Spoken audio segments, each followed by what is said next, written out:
जय जगन्नाथ फ्रेंड देखूँ ये मुझे क्षीर नहीं क्षीरटा टी नख उषुम आज मुझे 6टी टिप्स आनी से यहाँ प्रथम टिप्स देखूँ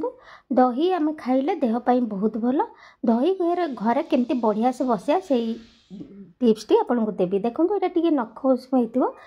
पूरा ठंडा क्षीर नेबेनी नख उषुम क्षीर नेबे एमती दही करंतु देखिए 6-7 घंटार दही बसीज टेस्ट भी बहुत लगे। ये देखूँ आपण को जदि पतला क्षीर थी ताहले अमूल पाउडर टी ने मोटा क्षीर थी सेमती बसीदे मोर क्षीर ठीक अच्छे तथापि मुझे अमूल पाउडर पकाउची आपण मैंने भी क्षीर ठीक थे पकातु कारण से पकईले आमर दहीर टेस्टा बहुत आसो बिल्कुल खट्टा लगे आंबला लगे टिप्सटा मन रखते भल गोलेदेवे आम मैंने गृहिणी किछिटा टिप्स जानले बहुत घर पर भल जोटा कि आम आमर जीवन शैली रे काम आसे एमती तो कहवा गले छोट पिलाठू भी किसी शिखबार अच्छी मत एक्चुअली समस्त किसी शिखा भल लगे टिप्स देखा भल लगे हे देखूँ आपको एमती बढ़िया से फेंटे जिते फेंटे ना से दहीटा सेते बढ़िया बसब आउ छोट पिलाठू भी आमर किसी शिखबार अच्छी आ देखो ये मु 2 चामच नेली दही ताको भल भाव मिसई देवे ये देखो मु मिसई देली 2 चामच आ दही तो एते देहपाई भी भल मुँह पाई फेस पाई भी भल चुटी पाई भी भल सबु पाई दही भल तो आपण एमती दही करंतु आउ सब बेले यूज करंतु तो एबे जो मु दहीटा को भी गोलई देली ताकू भी भल भाव फेंटी देवी मते भल भल नुआ नुआ रोषे करिया को भल लगे एक्चुअली टाइम मते हुएन बोली करि पारेनी जेते बल टाइम हुए निश्चय नुआ गोटे रोषे करे जो आइटम हेले भी तो ताकू आपण भल भाव पूरा फेंटी देवे एम देखंतु जेते फेंटीबे ना से दहीटा सेते बढ़िया होगी बसब तो ये टिप्स गुड़ा मन रखु आपड़ करके थोड़े देखूँ निश्चय आपन को भल लगे बिल्कुल खट्टा हेनी मार्केट दही तो बहुत गुण भल लगे दही तो एमती बसईदे समस्त बसी जाए किंतु ये टिप्स अनुसार कले आप देखिए दही बढ़िया मोटा है कि पूरा पीस पीस काटला भाया दही बसब आ टेस्ट को टेस्ट लगे एबे को 6-7 घंटा आम एमती छाड़ीदबा तापर देखा दही केमती बसची तो देखो मोर 6-7 घंटा हो गला मु सकाळे आपन को बसैकी देखी एबे देखो दही केते सुंदर बसी जाइए देखो केते बढ़िया से बसी जाइए पूरा दही मत बहुत भल हाँ फ्रेंड जदि भिडटी भल लगी टिप्स गुड़ा भल लगे निश्चय सब्सक्राइब करने को भूलें आउ यहीटा देखो मो चामच आपन को देखूँ केते सुंदर दही बसची आपन थोड़े एमती करके देखो ना केते सुंदर टेस्ट लगे सब्सक्राइब करने को बिल्कुल भूलें लाइक करने को भूलें आ सांगसाथी थिले शेयर करदे एवं चलतु आम सेकेंड टिप्स टी कौन जाना आम एमती जदि तरकारी करवा आम रसुण अदा को छेचुचे किंतु तापेक्षा देखो आम जदि एमती आमर ग्रेटर थी तादे करा तथापि ऊपर तले लगिज किंतु ये टिप्स टे मन रखु गोटे पॉलीथिन को ऊपर करदे देखो रसुण एमती एमती करके कोरीदेवे से पॉलीथिन ऊपर ही रहिबो नष्ट किछि हबनी आमर जो ग्रेट करथुवा जो जिनस तादरे कले ऊपर तल सब आड़े नष्ट हो माने लागिजिवो किंतु एथिरे किछि लागिवोनी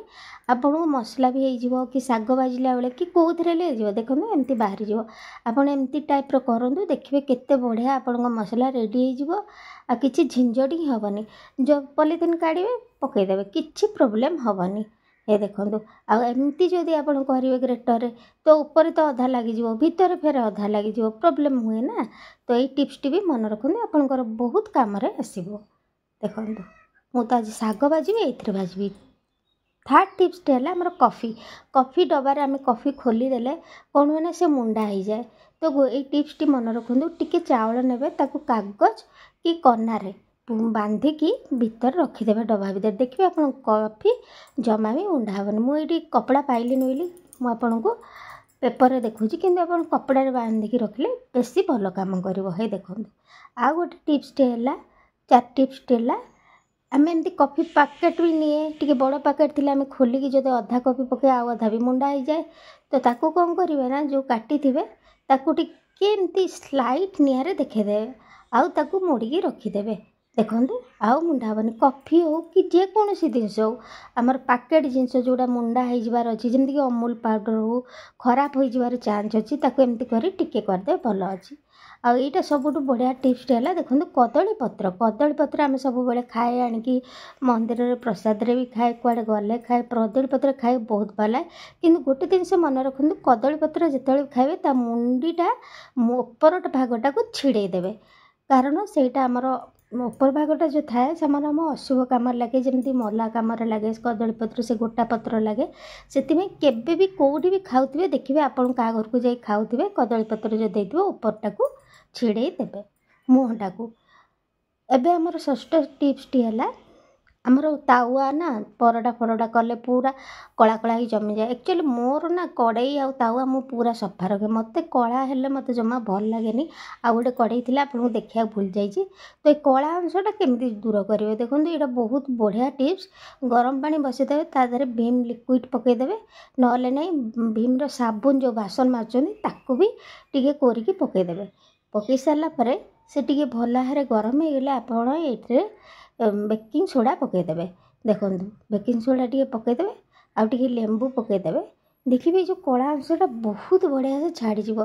ଆକ୍ଚୁଆଲି ମୁଁ ଆଜି ଆପଣଙ୍କୁ ଯେଉଁ ଦେଖେଇଛି ନା ଅଧା ତାକୁ ସଫା କରୁଛି, କ'ଣ ପାଇଁ ମୋର ତ ସବୁବେଳେ ଜାଣିଛନ୍ତି କାମ, ଏଇଠି ମୁଁ ତାୱା ବି ସଫା କରିବି, ଦୁଇଟା ଏକାଥରେ ମୋର କାମ ହେଇଯିବ ବୋଲି ତା ଭିତରେ ତାୱା ବି ରଖିଦେଉଛି। ମୁଁ ଅଧା କରିକି କରୁଛି, କାରଣ ମୋତେ ଏତେ ଟାଇମ୍ ନାହିଁ ଯେ ପୁରାଟା କରିବି ବୋଲି, ଟିକେ ମାନେ ଥଣ୍ଡା ହେଲେ ତାକୁ ଘଷିକି କାଢ଼ିବାର ହେବ, ସେଥିପାଇଁ ଏ ଦେଖନ୍ତୁ ଏମିତି ପୁରା ବଢ଼ିଆ ସେ ତାକୁ ଫୁଟାଇବା ପାଇଁ ଛାଡ଼ିଦେବେ। ମୋର କଡ଼ା ହେଉ ଡେକ୍ଚି ହେଉ ଯେଉଁ ଜିନିଷ ହେଉ ମୋତେ ଟିକେ କଳା ନ ରହିଲେ ମୋତେ କଳା ହେଲେ ମୋତେ ଭଲ ଲାଗେନି, କଳା ନ ରହିଲେ ମୋତେ ଭଲ ଲାଗେ। ଆଉ ଗୋଟେ କଡ଼େଇ ମୁଁ ଆପଣଙ୍କୁ ଦେଖିବାକୁ ଭୁଲିଗଲି, ସେଇଟା ମୋର ଦେଖିବେ, ସେଇଟା କଡ଼େଇ ଭଳିଆ ବି ଲାଗିବନି ଆପଣଙ୍କୁ, ପୁରା ସଫା। ମୋତେ ତେଲ ଲାଗିଲେ ଭଲ ଲାଗେନି ଜମାରୁ, ମୁଁ ନିଜେ ପଛେ ମାଜିବି କିନ୍ତୁ ମୋତେ ଜମା ସାଟିସ୍ଫାଏ ନାହିଁ ଯଦି କଳା ହେଇଥିବ, ମୋତେ ଜମା ଭଲ ବି ଲାଗେନି। ଏ ଦେଖନ୍ତୁ କେତେ ସୁନ୍ଦର ଫୁଟିଗଲା, ଫୁଟି ଯେତେ ସୁନ୍ଦର ସେ ହେବ ନା, ସେ କଳା ଅଂଶକୁ ସେ ପୁରା ମାନେ ଦେଖିବେ ପାଣି ଗୁଡ଼ା କେତେ କଳା କଳା ବାହାରିବ, ବହୁତ କଳା ପାଣି ବାହାରିବ, ସେଗୁଡ଼ା ସବୁ ସେ ରିମୁଭ୍ କରିଦେବ। ଏଗୁଡ଼ା ଯେଉଁ କଳା ଜିନିଷଟା ରହିଯାଏ ନା, ସେଟା ଖାଇଲେ ପେଟ ପାଇଁ ବି ଭଲ ନାହିଁ, ସେଥିପାଇଁ ଏମିତି ସଫା କରିଦେବେ। ଏ ଦେଖନ୍ତୁ ଏବେ ତ ବହୁତ ଗରମ ଅଛି, ତଥାପି ଟିକେ ମୁଁ ତାକୁ ସଫା କରିଦେଉଛି, କେତେ ସୁନ୍ଦର ସାଇଡ଼୍ ଗୁଡ଼ା ଛାଡ଼ି ଯାଉଛି ଦେଖନ୍ତୁ। ମାନେ ଗରମରେ ତ କରିହେବନି, ଟିକେ ଥଣ୍ଡା ହେଲେ ମାନେ ନଖ ଉଷୁମ ହେଲେ ତାକୁ କରିହେବ। ଏ ଦେଖନ୍ତୁ ପାଣି ଦେଖନ୍ତୁ କେତେ ବ୍ଲାକ୍ ପାଣି ବାହାରିଲାଣି, ମାନେ ଏଗୁଡ଼ା ଯଦି ଆମେ ଖାଇବା କ'ଣ ଭଲ କି? ତ ଏବେ ଟିକେ ଇଏ ହେଇଗଲା, ସେ ଟିକେ ଥଣ୍ଡା ହେଇଗଲେ ତାକୁ କ'ଣ କରିବେ ନା, ଯେଉଁ ତାର ଥିବ ନା ଯେଉଁ ବାସନ ମାଜନ୍ତି ସେଇଥିରେ ମାଜିଦେବେ, ଦେଖିବେ କେତେ ବଢ଼ିଆ ହେଇଯିବ। ଏଇ ଦେଖନ୍ତୁ ଆପଣ ନିଜେ ଦେଖିପାରୁଥିବେ ଭିତରଟା କେତେ ସଫା ହେଇଯାଇଛି, ସାଇଡ଼୍ ଗୁଡ଼ା ସଫା ହେଇନି, କାରଣ ତାକୁ ଟିକେ ଘଷିବାକୁ ପଡ଼ିବ। ମୋ ପାଖରେ ଟାଇମ୍ ନାହିଁ ତ, ମୋର ମାନେ ଆପଣମାନେ ଜାଣିଛନ୍ତି ସବୁବେଳେ କାମରେ ଥାଏ ବ୍ୟସ୍ତ, ପାର୍ଲର କଷ୍ଟମର୍ ଆସୁଛନ୍ତି, ସେଥିପାଇଁ ମୁଁ ଅଧା କରେ। ଦେଖନ୍ତୁ କଡ଼େଇ ଦେଖନ୍ତୁ ଭିତରଟା କେତେ ସଫା ହେଇଯାଇଛି। ଏବେ ଚାଲନ୍ତୁ ମୁଁ ତାୱା ଦେଖେଇବି ଆପଣଙ୍କୁ। ତାୱାଟା ଟିକେ ଘଷିଦେବେ ସେମିତି ଚାରିପଟେ, ଆଉ କିଛି ମାନେ ଖଦଡ଼ା ଜିନିଷ ଥିଲେ ବି ସେ ସାଇଡ଼୍ ଗୁଡ଼ା ଯଦି ଆପଣଙ୍କର ବେଶୀ ମୋଟା ହେଇକି ବସିଯାଇଛି କରିଦେବେ। ଦେଖନ୍ତୁ ଆପଣ ନିଜେ ଦେଖିପାରୁଥିବେ ମୁଁ ଅଧା ଛଡ଼େଇଛି, ଯେଉଁ ସେ ପୁରା ନୂଆ ତାୱା ଭଳିଆ ହେଇଯିବ। ହେଇ ଦେଖନ୍ତୁ କେତେ ଗନ୍ଧିଆ ହେଇଥିଲା, ପୁରା ସଫା ହେଲା। ବାକି ଏପଟ ପର୍ସନଟା ମୁଁ କାଲିକି ସଫା କରିବି, ଏବେ କରିପାରିବିନି ବିଲକୁଲ, ଆପଣଙ୍କୁ ଦେଖିବା ପାଇଁ ଏତିକି କଲି। ତ ଫ୍ରେଣ୍ଡସ୍ ମାନେ ଭିଡ଼ିଓଟି ଭଲ ଲାଗିଥିଲେ ଲାଇକ୍ ସେୟାର ସବସ୍କ୍ରାଇବ୍ କରିଦେବେ। ରହୁଛି, ପୁଣି ଦେଖା କରିବ ଅନ୍ୟ ଭିଡ଼ିଓରେ। ଜୟ ଜଗନ୍ନାଥ।